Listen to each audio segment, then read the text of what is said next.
Chris Abel is here. I'm Shane Hewitt, tech expert and also a weekend warrior athlete. Chris, are you a runner? Not so much these days. I was always a walker. I could walk like the entire length of the Forever. city. I Yeah, enjoyed that. Yeah. I do like walking. Running for me, I admire the people who run like I do. I'm like, Sure. wow, where are Yes. you going? But at the same time, I'm like, yeah, the knees plus beer and cookies. So tell me the story, because there's a tech story has gotten a runner into a pickle.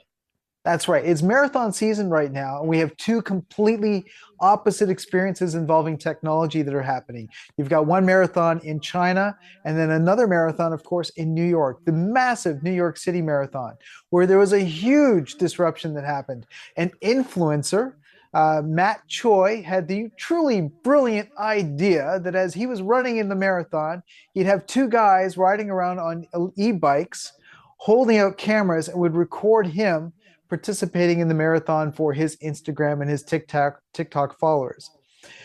Of course, the New York City Marathon is infamous for being such a high concentration of runners all trying to compete in the same space. And so you can imagine having these two idiots drive around on their e-bikes proved to be very disruptive. There were lots of complaints. Not only has Matt Choi been disqualified from the marathon, his results will not be included in the results and will not stand, but they're clamping down so hard, they have banned him from participating in any future marathons for the conceivable future years. Is there a rule specifically that they gave him that he broke, or was it just like, yeah, bad idea? I'm not sure if there was. I mean, there must be guidelines, and I'd have to imagine there's something in those guidelines. I think maybe he thought he could get away with it because they didn't start the race with him. These were cyclists that suddenly showed up a quarter of the way down and started to ride alongside him, and maybe they thought they could do this and not be such a problem. But really, it just I think he's being selfish here. Not a very good clear. Not a very Well, good idea. Yeah, I appreciate the spirit of capitalism, but yeah, you not got it. good. And then So you over said in there was the other one. Yeah, tell me the other one, That's because you right. said there was two unrelated yet unrelated tech stories. So, same idea, marathon happening in Hangzhou, China. The Hangzhou Marathon is their big, huge marathon. The difference is the marathon arranged with Unitree Robotics to have a set of robots helping out with the marathon. So, first of all, they had a set of bipedal humanoid robots that would actually be standing along the sides of the track as people were running along. And these robots were cheerleaders. They would encourage you, they'd shout out to you, they'd give you, great support. A lot of the robots were there with arms extended. If you wanted to, you can come up and shake hands with an robot congratulating you that you reached a certain milestone. And then at the other end of the marathon, at certain sections, you would be joined by a four-legged dog robot that would act as a pace setter for all the runners. And what I love is that they dressed the dog robot up in a white rabbit costume, like Oh, you would get funny. at a Halloween shop. And that way, it's kind of like everybody's a greyhound on a racetrack chasing after the rabbit lure.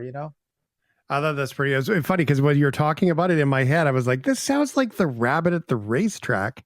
Yeah, So it's kind of cool they pulled it off. That's neat.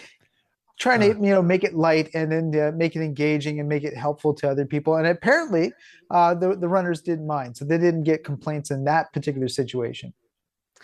it's a story that we're not prepared to talk about yet today, just because it just came in for us, but we will be talking about it tomorrow.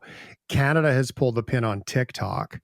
Yeah, the Yes. TikTok operations in Canada, Mhm. like as a company, you're not going to be able, they're not allowed to do business in Canada anymore. Now you can still get it. They're not banning it, Right. but we will dig into that deeper tomorrow.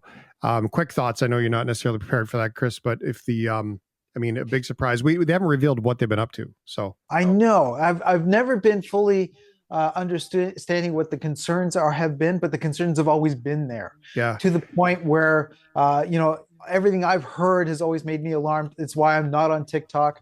I've always made the effort to set an example for our audience and say, look, I'm not on TikTok. If you're looking for guidance and you're looking towards me, I'm saying don't go on TikTok. Don't use it. yeah. Well, it's interesting. So they claim they've been up to something to be determined. We'll dig into it more tomorrow. Kris Abel is here. I will come back to the shipping one if that's okay. Can we do Nintendo now since we're talking about Sure. techie streaming things? Music from Nintendo. Boop, A boop, streaming boop, service. boop, boop, boop. It's amazing. So Nintendo has launched their own Nintendo Music. There's an app for it that's available on Android as well as iPhone app market. You can download it for free. The only hitch is that to use the Nintendo's online music streaming service, you're going to have their online Nintendo Network Switch membership. Costs $5 a month, and that's to allow you to play video games online with other players. What they're doing is they're saying once you've gotten that, then you get the online music service for free. But when you do get it, they're giving you access to all 40 years worth of Nintendo video game music. And you can just use it to play it as ambient music, play it as a soundtrack that's upbeat for exercising or doing other activities. They give the option that you can use looping to be able to take certain sections of music and just play it again to make it last a lot longer. And then I also like that they have a section that will filter out any sections that might be spoilers for the many stories. If you're grabbing music from The Legend of Zelda, for example, and you haven't played all the games, you don't want to ruin the story. Oh, fun. Well, make sure that you don't listen to that. Or if you're ever getting chased by a turtle or a mushroom, I mean, hey, sometimes you need a soundtrack for that. Hey, maybe there's your motivation to chase the rabbit or run the marathon. Use some Nintendo music to get done. Yeah. Oh, that'd be great marathon music. They'd be jumping, chasing coins all over through the marathon. Okay. Kris Abel is here. Technology is taxes and cost of things is making things difficult to ship to Canada. Where are we going? Right. So it's shopping season. And one of the things I've noticed in reporting on technology is that many companies that sell gadgets and electronic toys aren't shipping to Canada. And it's a number of different factors. Part of it is licensing deals. They've got a licensing deal with a movie studio or whatever, and that will not allow them to sell outside of the United States. Other things, maybe they just don't want to deal with customs. And so I've noticed there have been so many cool things I wanted to talk about, but I can't because anyone listening is going to get frustrated. You just can't get it in Canada.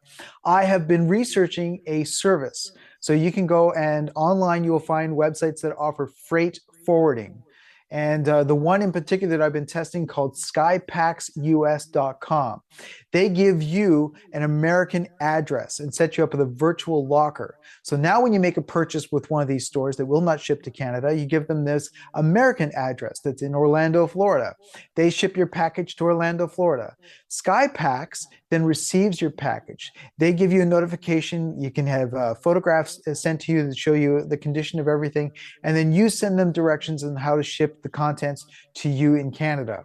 What I like is that they can hold on to packages and then gather up a bunch of them and ship them all at once to you if you wish.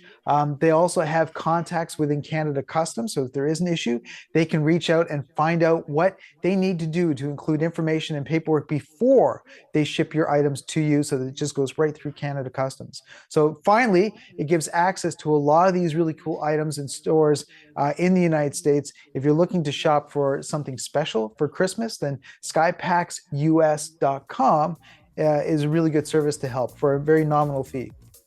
All right, Kris Abel, thank you very much, my friend. Thank you. I have some friends that have a box in Ogdensburg, New York. Now, they don't forward it. You have to go get it, but they forgot about one, and they had it for 18 months. And they still only charge them the $7 pickup fee. That was it. They kept it for them. So there's some good service to be had with these things. Very good stuff. Thank you so much for being here. Shane Hewitt and the Night Shift.